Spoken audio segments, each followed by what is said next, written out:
I want to start by telling you that I'm not someone who believes in the paranormal. I never have been.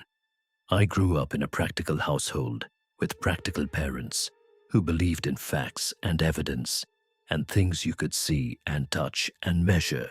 That worldview shaped everything about me. It's part of the reason I went into nursing. Medicine is built on observable reality, on cause and effect, on the understanding that every symptom has an explanation and every problem has a solution if you look hard enough. I held on to that belief for a long time. I'm not sure I still do.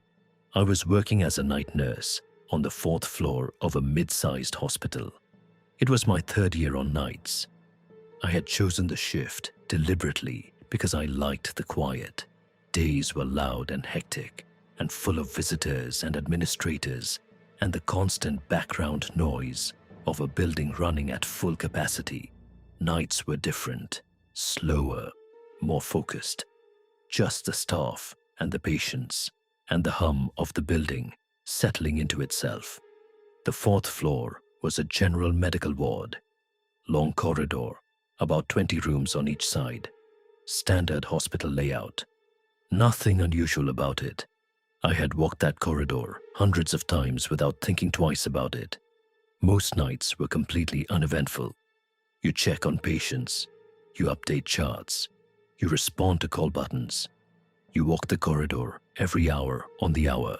Routine, predictable, safe. It started on a Tuesday in late October. I was doing my hourly round at around 2 a.m. when I noticed the door to room 412 was slightly open. That immediately caught my attention because 412 had been empty for 3 days. The previous patient had been discharged on the Saturday and the room hadn't been reassigned yet.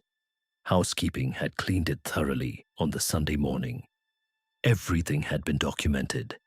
Nobody should have been in there. I pushed the door open and turned on the light. Empty, perfectly made bed, clean surfaces. The kind of sterile stillness that only exists in rooms that haven't been used in days. Nothing out of place, nothing unusual.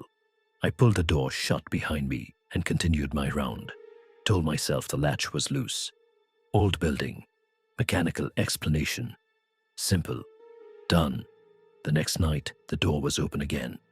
Same time, 2 a.m., same room. I checked the maintenance logs. Nobody had reported a faulty latch. I checked with the day shift. Nobody had been in or near that room. I closed it again, and this time I made a written note of it. Told myself I was being thorough, professional. Third night, 2 a.m., room 412. Door open again. This time I stood outside it for a moment before going in. I don't know exactly why I hesitated. There was nothing specific to be afraid of. The logical part of my brain was already composing the list of reasonable explanations. Air pressure, a warped door frame, something minor and fixable. But there was another part of me, the part that operates below logic, that felt something, a particular kind of stillness, the kind your body registers before your brain has time to process it properly. Not a sound, not a sight, just a feeling, like the air in that corridor had changed texture. I pushed the door open. The bed was the same. The surfaces were the same. The room looked exactly as it had the previous 2 nights, except the chair in the corner had moved. It was a standard hospital visitor chair, the kind with the metal frame and the thin, cushioned seat. Completely ordinary. It had been positioned against the wall, next to the window when the room was cleaned. I had seen it myself when I checked the room the first night. Now, it was pulled away from the wall, maybe 18 inches forward, turned slightly at an angle, pointed toward the bed, like someone had been sitting in it, facing the empty bed, watching, and had left in a hurry when they heard me coming down the corridor. I stood in that doorway for a very long time. I checked with every single member of my team. Nobody had been in that room. Nobody had moved the chair. The security footage from that corridor showed nothing out of the ordinary. No person entering or leaving room 412 at any point during the night. The door opened on its own. The chair moved on its own. There was no explanation. I began dreading my 2 a.m. round. I started walking that corridor faster. I stopped looking directly at the door to 412 as I passed it, which I'm aware is not rational behavior for a medical professional. But rationality had a hard time surviving what happened next. About 2 weeks after the chair incident, I was doing my round and I stopped outside 412 as usual. The door was closed. Normal. I stood there for a moment with my clipboard in my hands and I listened. And I heard something. It was faint, so faint that for a moment I thought I had imagined it. A sound from inside the room, quiet and low and rhythmic, almost like breathing, almost like the specific kind of slow, even breathing that someone makes when they are sleeping deeply and don't want to be disturbed. I opened the door. The room was empty. The chair was back against the wall, exactly where it should be. The bed was made. The surfaces were clean. Everything was normal. But the air in that room felt warm. Not the flat, climate-controlled temperature of the rest of the floor. Warm in the way that a room feels warm when someone has been in it recently, when a body has been present and has left its heat behind. I requested a transfer to a different floor the following week. My supervisor asked why. I told her I needed a change of environment. She accepted the answer without pushing. What I didn't tell her was what one of the older nurses said to me on my last night on that floor. She had worked nights in that hospital for over 20 years. She knew every room on every floor, the way you know rooms in a house you grew up in. When I mentioned 412, she went very quiet. She set down the chart she was holding, and she looked at me with an expression I had never seen on her face before. Then she told me that 3 years before I started working there, a patient had died in that room, an elderly man. He had been admitted with a serious illness and had spent the last 6 weeks of his life on that floor, in that room, in that bed. No family came to visit him. Not once, not a single person sat in that visitor's chair during the entire 6 weeks he was there. He spent every day and every night completely alone. She said that sometimes, after a death like that, something stays behind. Not a ghost exactly. Not a presence in the way people think of presences. More like an echo. The feeling of a person. The part of them that couldn't let go of the last place they knew. The part that was still waiting for someone to come and sit with them. I transferred floors the next morning. I still think about that chair, about the angle it was turned, about how it was facing the bed, about how whatever moved it wasn't trying to frighten anyone. It just didn't want to be alone anymore.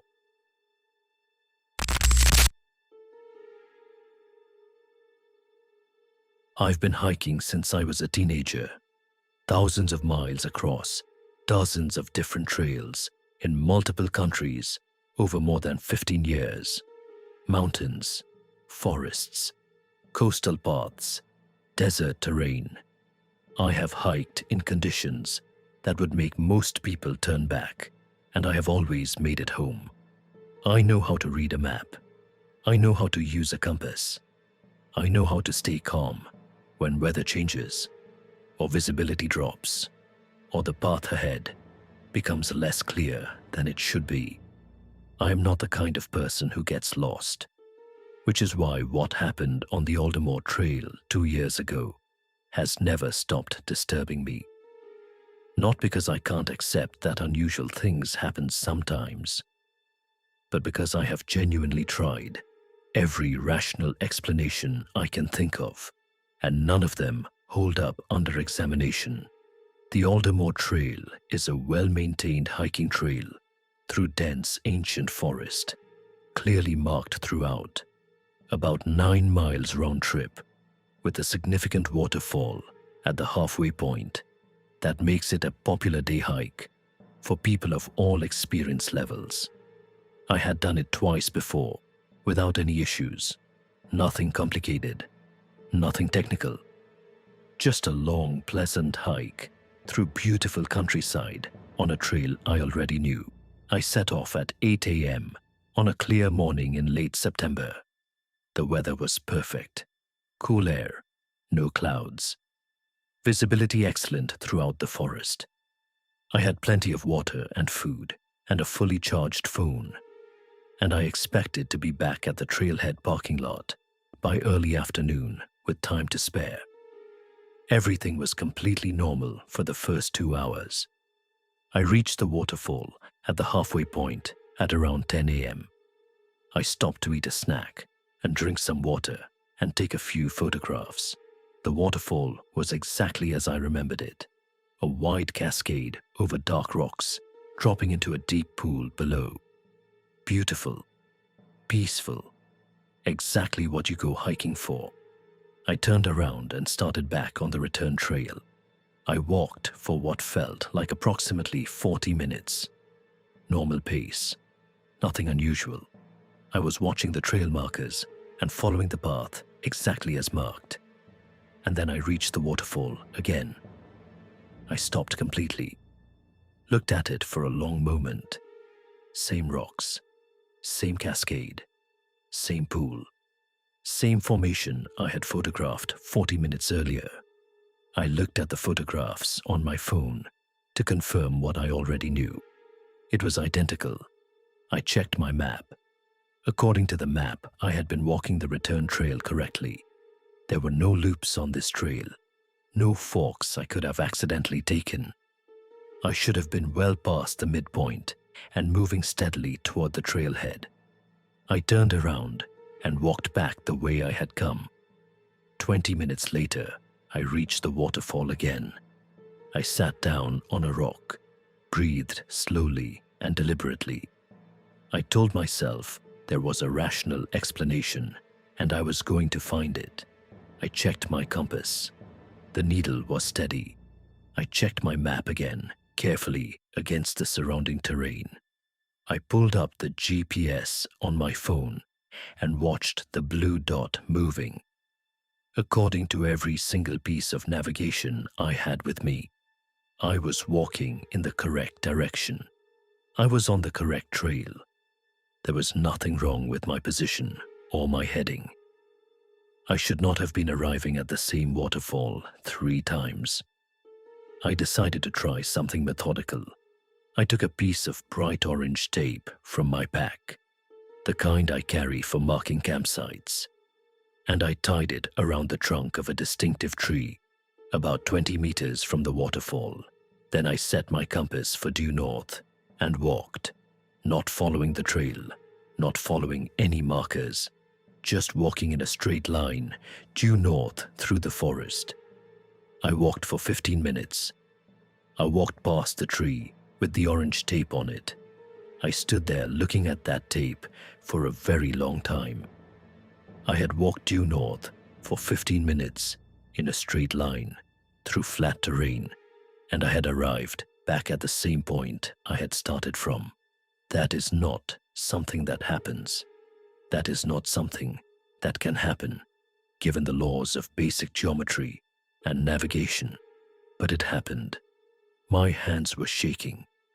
I sat down and made myself eat something and drink water and breathe slowly. The light was starting to shift in the way it does in late afternoon. I had been on the trail for hours longer than I should have been, and I was starting to feel genuine fear for the first time. Not the unsettled feeling from earlier, real fear, the kind that makes your whole body cold. Then I noticed a path I had not seen before. It was to my left, narrow, barely visible, old and overgrown in a way that suggested it hadn't been used in a very long time. The kind of path that was clearly intentional, deliberately cut through the undergrowth at some point in the past, but hadn't been maintained in years. It was not on any map I had. Everything I know about hiking safety says you stay on the marked trail. You don't follow unmarked paths into dense forest when you're already disoriented and the light is fading. That is one of the most basic rules, and it exists for good reason. But I had walked in a straight line, due north for 15 minutes, and arrived back where I started. The marked trail had taken me to the same waterfall 3 times. Whatever the normal rules were, they didn't seem to be applying to this particular piece of forest on this particular day. So I took the path. I walked for about 20 minutes. The forest was dense on both sides. The path was narrow, but clear enough to follow. I didn't stop. I didn't look back. I kept moving, and I focused on breathing, and I tried not to think too hard about what was happening. Then I walked out of the trees into the trailhead parking lot. My car was exactly where I had left it at 8 a.m. The only car in the lot. The afternoon sun was low and golden and completely normal. According to the time on my phone, I had been on the trail for 7 hours and 40 minutes. I had thought I was gone for about 3. I sat in my car for a long time before I felt capable of driving. When I got home, I searched for information about the Aldermore Trail online. What I found was not reassuring. There were forum posts from other hikers describing the same experience, getting caught in a loop near the waterfall, owls passing without warning, marked trees appearing again after walking away from them, an unmarked path appearing and leading them out. One post from about 4 years ago described the sequence almost exactly as I experienced it. The person who wrote it said they had researched the history of that section of forest and found incomplete records indicating the land had been used for some kind of facility decades ago. The records didn't specify what kind. Several follow-up comments mentioned that the area had been the subject of local rumors for generations, that people had been getting lost there for as long as anyone could remember. The post ended with one sentence: "Whatever is in that part of the forest doesn't want you to find it, but it also doesn't want to keep you forever. It just wants you to know it's there." I have thought about that sentence almost every day since. I haven't been back to the Aldermore Trail. I don't think I ever will.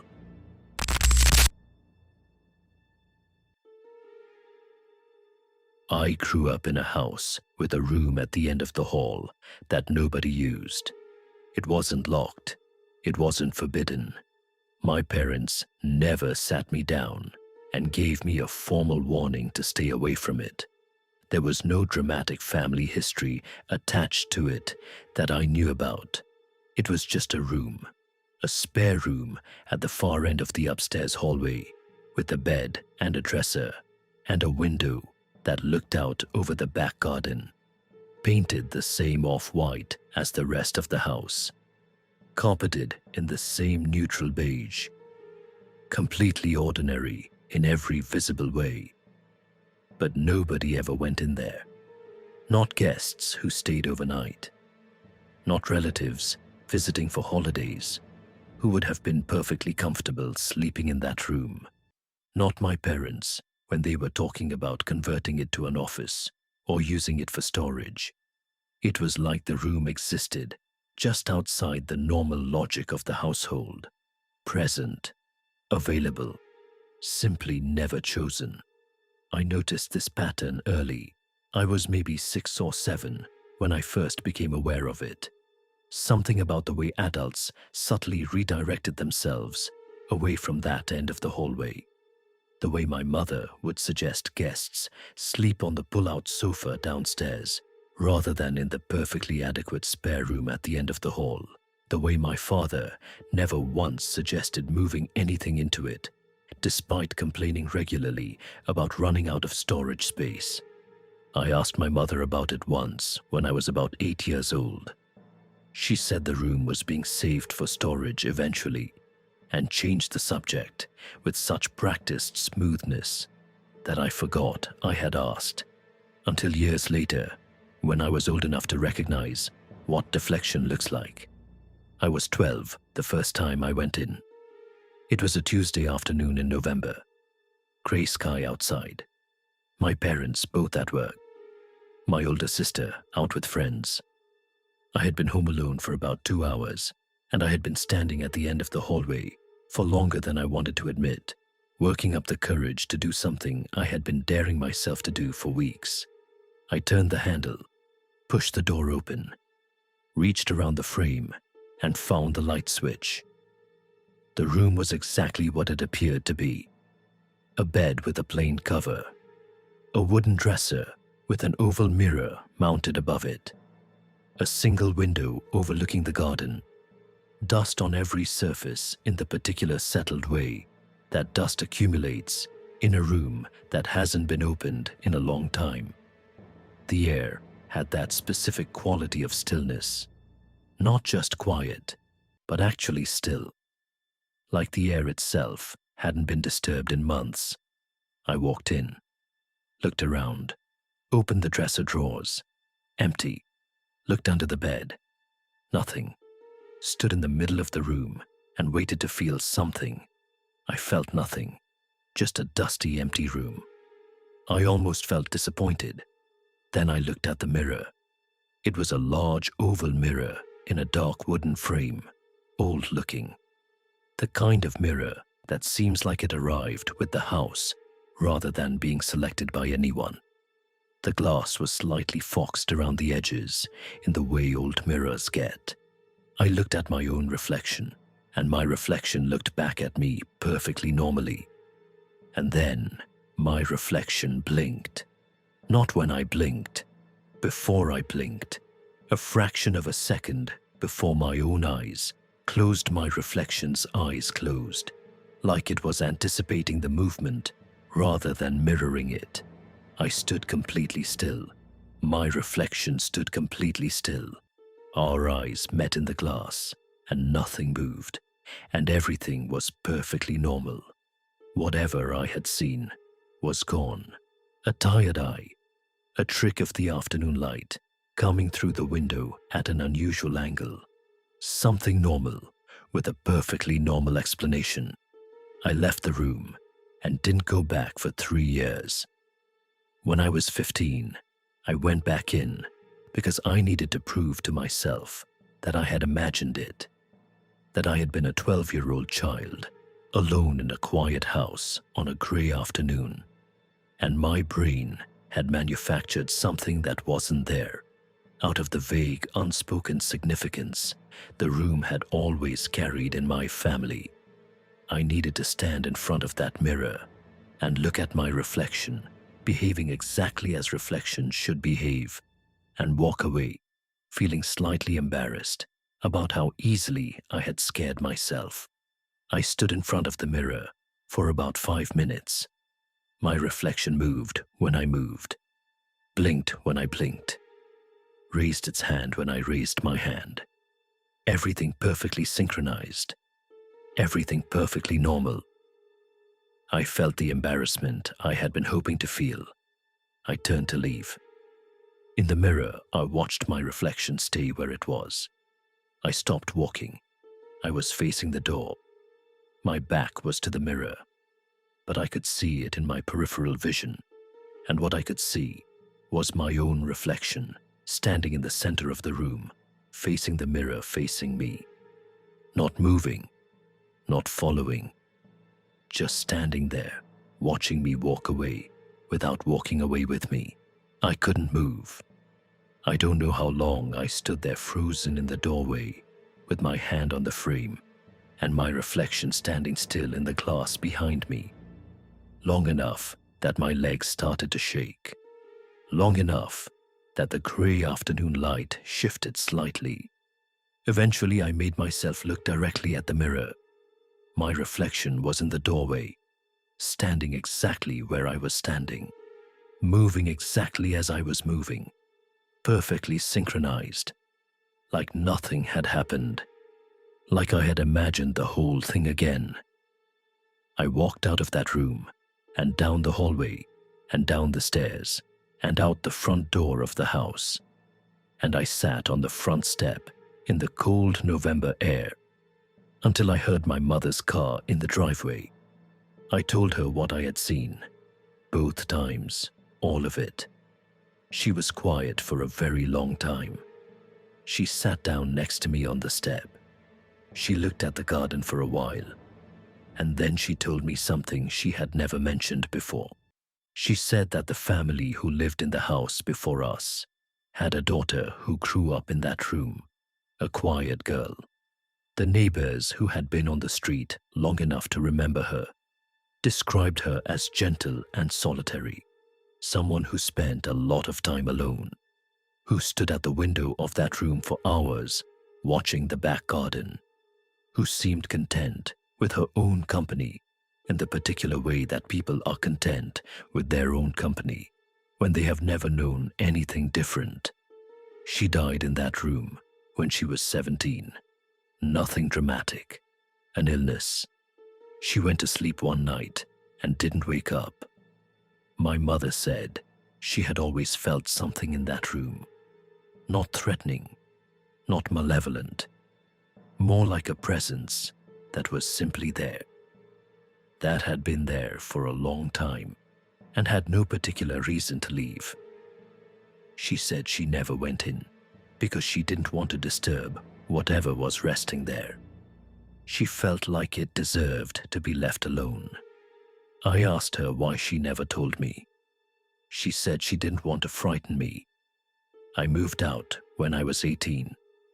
My parents sold the house several years later. I have never asked the people who bought it whether they used the room at the end of the hall.